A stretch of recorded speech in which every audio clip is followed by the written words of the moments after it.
Donc nous continuons notre Mishnah de Antignos, la chaise est moche, je la pousse. Voilà. C'est bon et plus moche? Ça va.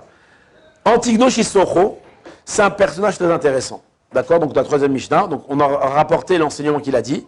Maintenant lui, il a une histoire qui, je ne vais pas dire triste, mais on va dire ses élèves, il a eu des mauvais élèves. D'accord? Pas comme nous à la Yeshiva, bon, au Hachem, on n'a que des bons élèves. Parce qu'il les a mal formés Alors tu vas voir, l'histoire comment elle raconte. Antignos Issocho, lui, qu'est-ce qu'il a dit? Ne soyez pas comme des gens, des serviteurs qui servent leur maître sans intention de recevoir dans l'intention de recevoir un salaire, mais soyez des serviteurs qui servent leur maître sans intention de recevoir un salaire. Il a eu, entre autres parmi ses élèves, deux élèves, comment ils s'appelaient? Sadok et Beitous. T'as entendu parler d'eux ou pas? On a déjà parlé de ça? Certainement.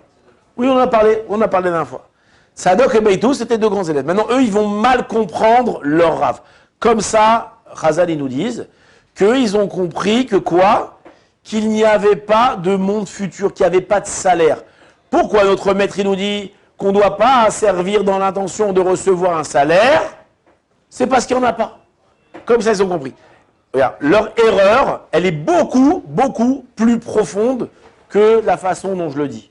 Mais ce n'est pas important, ce n'est pas de ça que je veux parler, leur erreur. En tout cas, ces deux bonhommes-là, ils vont les deux créer une secte. Ils vont créer les Tzdukim de Tzadok et les Beitousim de Beitous. Les Beitousim... Sauf que c'est eux qui font de l'inceste. Non, c'est pas cela, ça je parle de l'autre. Les Beitousim, on n'entend pas beaucoup parler d'eux. Mais les Tzdukim, on en entend beaucoup parler dans la Gemara. Il y a beaucoup d'histoires avec les Tzdukim. Demain soir, c'est la Iloula de Rabbi Meir. Et là-bas, il y a plein d'histoires avec la femme de Rabbi Meir qui s'est disputée avec des Tzdukim. D'accord? Brouillard. Maintenant, qu'est-ce qu'ils vont faire? Dans leur conception philosophique de la Torah, ils vont arriver à renier la Torah orale et renier la parole des Chachamim. Et tout au long de l'histoire, ils vont suivre le peuple juif tout au long de l'histoire, avec leur secte, avec leur façon de penser, mais ils seront toujours, ça sera toujours des infiltrés. C'est-à-dire que ça va pas être des sectes ouvertes, ils auront pignon sur rue, où ils vont proclamer leur religion. Ça existe encore un petit peu, pas sous ce nom-là, mais aujourd'hui il y a un peu cette chose-là, il y a beaucoup même cette chose-là. D'accord, tous les mouvements réformistes, conservatifs, c'est exactement la même chose. C'est qu'ils viennent renier la parole des Chachamim, ils viennent renier la Torah orale, ils prennent les versets et ils les expliquent comme ils ont envie de les expliquer. Maintenant, et donc ces deux personnages, c'est les élèves de Antignos Issocho. Bon, de toute cette histoire-là, il y a beaucoup à apprendre. Et comme on l'a dit, comme tu as dit, c'est pas nouveau, c'est pas nouveau et ça n'a pas disparu. Chaque génération, alors ils viennent, ils expliquent la Torah comme ils ont envie d'expliquer. Maintenant, ici, on a posé une question qui était intéressante. Elle paraît enfantine, la question, mais elle est incroyable. Il dit, si Beitous et Tzadok, ils étaient élèves du même maître, ils étaient amis et élèves du même maître, pourquoi ils n'ont pas fait une secte commune? Ils auraient pu faire les Beitous Dok. Ils n'avaient pas les mêmes idéaux. Et alors? Faites une religion ensemble. Non, mais s'ils n'ont pas les mêmes idéaux, c'est pas la même religion. Oh. Alors ici, il répond. Du fait qu'ils n'ont pas les mêmes goûts culinaires, ils n'ont pas les mêmes idées, ils ne sont pas amoureux de la même femme, ouais, ou homme, ou je sais pas, alors ils vont tous les deux créer une secte différente. Moi, dans ma secte, alors on a le droit de manger les crustacés. L'autre dit, ah non, les crustacés, c'est pas bon, on n'a pas le droit d'en manger, mais on a le droit de manger le cochon. Il a dit, ah non, le cochon, c'est pas bon, on n'a pas le droit. Et donc, chacun va orienter sa religion en fonction de ses goûts. Et c'est exactement, le monde réformiste, c'est ça. C'est que l'homme a des besoins, l'homme a des envies, et Hachem vient limiter toutes ces envies-là. Donc, je ne vais pas faire que accomplir la parole de la Torah, mais je vais faire que la Torah, elle va accomplir ma parole. Je ne vais pas faire ce que Dieu veut, mais je vais faire que Dieu me fasse faire ce que j'ai envie, moi, de faire. J'ai un ami, il m'a raconté, il était réformiste, un Américain. était dans une secte réformiste aux États-Unis. Et il m'a dit, c'est très rigolo aux États-Unis. Pourquoi? Parce qu'il y a beaucoup de disputes entre eux. Pourquoi il y a beaucoup de disputes? Vous savez pourquoi ils disputent? Parce qu'ils ne sont pas tous arrivés au même niveau de réforme. Eux, ils sont arrivés au niveau voilà, de permettre le truc. Et les autres disent, ah non, quand même pas, vas-y, attends un petit peu. Encore 5, 10 ans avant de permettre. Et donc, ils ne sont pas tous les deux arrivés au même niveau de réforme. Maintenant, ouais, c'est... Et donc, si c'est ton cœur qui va diriger les lois de la Torah, alors à la fin, maintenant, en réalité, il faut savoir que ça ne touche pas seulement la religion, ça touche aussi la société. Et c'est un problème. Pourquoi? Parce que vous remarquerez que les sociétés ne sont pas dirigées forcément par des préceptes et des dogmes immuables de droits et de valeurs qui sont fortes. On voit que les valeurs, avec le temps, elles commencent à changer.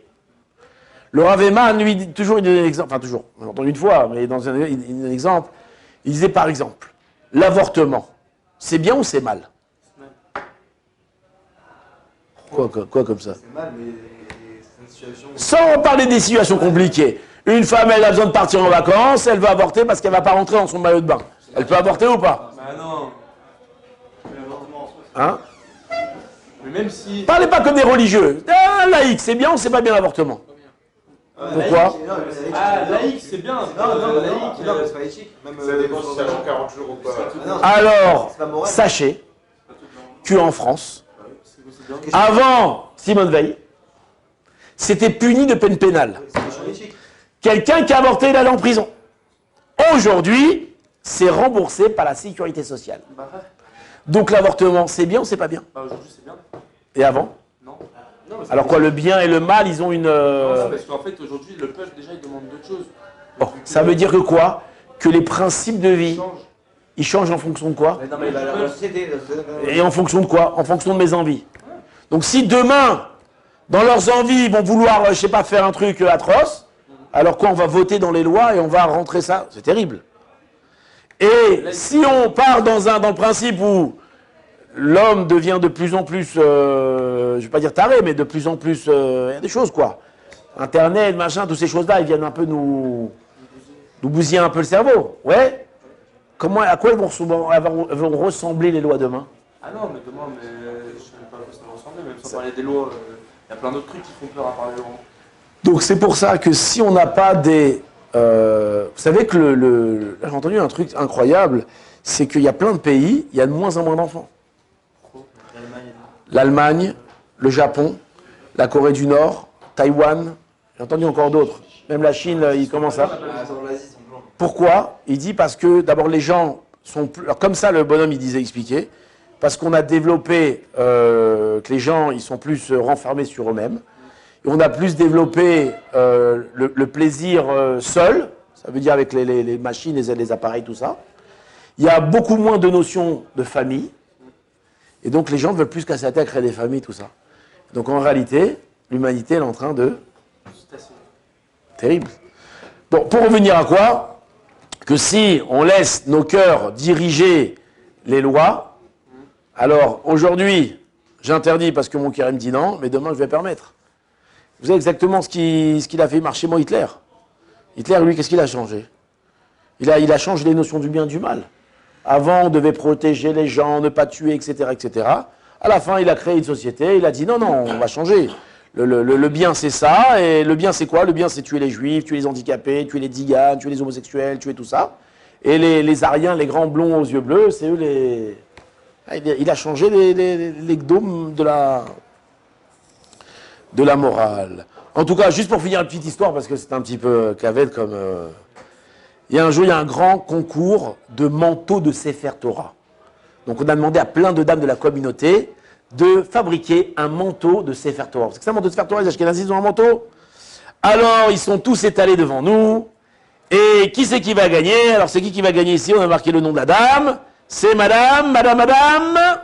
Ben, j'ai marqué, c'est madame Goldenberg. Bravo! C'est le manteau de Madame Goldenberg qui va être choisi pour être le manteau du Sefer Torah de la communauté. Alors, elle est très émue, tout le monde applaudit, elle arrive, voilà, là, vraiment, merci. Et nous allons maintenant assister à l'essayage du manteau du Sefer Torah. Donc, on amène le Sefer Torah, on enlève le vieux manteau, et on amène le magnifique manteau de Madame Goldenberg. Et là, on essaye de le mettre, mais le problème, c'est que, il est trop petit. Ça rentre pas. Ça rentre pas. Qu'est-ce qu'on fait? Oh là là, qu'est-ce qu'on fait? Et donc, qu'est-ce qu'elle dit la dame? Elle me dit, mais trouve une solution, mais enlevez un petit peu du parchemin. Couper un petit peu du parchemin, il va rentrer. D'accord? Intelligente, là. Et alors, donc, on rigole, mais c'est exactement, retire un peu de Torah, l'essentiel, c'est que je puisse mettre mon manteau à moi. Donc, quand il y a des lois qui nous dérangent, tu prends le Tipex et tu les effaces. Oui ou non? Un peu dans le même esprit. Et si on ramène, c'est une vraie histoire, il y a une grande foire, là-bas dans les pays loin, il y a une très grande foire. Et cette année, la grande foire est tombée le jour de Yom Kippour. Tombée à Yom Kippour. Et donc, qu'est-ce qu'ils ont fait tous les marchands? Ils sont partis voir le rabbin et ils lui ont demandé, est-ce qu'on pouvait faire Kippour demain? Bah oui, aujourd'hui c'est la grande foire. Et monsieur le rabbin, vous avez tout à gagner, hein, parce qu'on va gagner beaucoup d'argent. Et si on fait Kippour demain, on fera les plus grands dons. Et en plus, les gens viendront à la synagogue avec plus d'entrain. C'est une vraie histoire. Ça marche pas. Pourquoi pas? T'es pas Dieu, tu peux pas choisir quand tu vas quand ton petit Oh, pourcentage. t'es pas Dieu, t'as raison. Eh ben, eux, c'est Dieu. Eux, ils décident qu'est-ce que Dieu il veut. Mais ça marche pas comme ça. Ça marche pas comme ça. Bon, Hachem, c'est des rabbins comme toi qu'on a besoin. Des gens qui tiennent bien le... Bravo.